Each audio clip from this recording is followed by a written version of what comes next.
Пред сите нас е фундаменталното прашање, а особено за мене.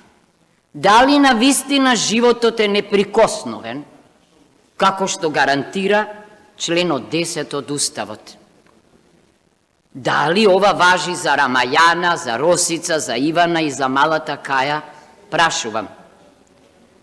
Шокира фактот дека во 2025-та имало 4745 пријави за семејно насилство и 6 случаи на убиство, а за 2 месеци во 2026-та веќе 4 случаи на фемицид.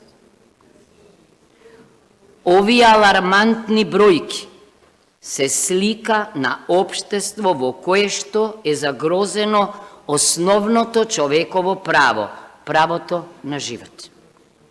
Не цитирам статистика, туку нотирам пораст на институционалната превенција и на навремената, односно ненавремената акција. Да подсетам, зад бројките се кријат животни приказни, семејни трагедии, неостварени соништа и животи. Мислам дека клучен момент е оној на пријавувањето.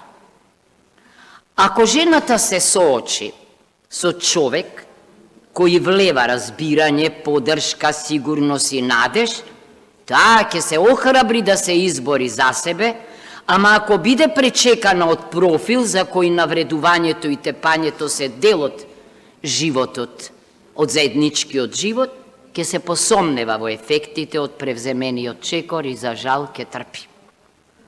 Затоа, обучените и сензибилизирани полицајци, социјални работници и судии се активни спасители или пасивни соучесници во делото.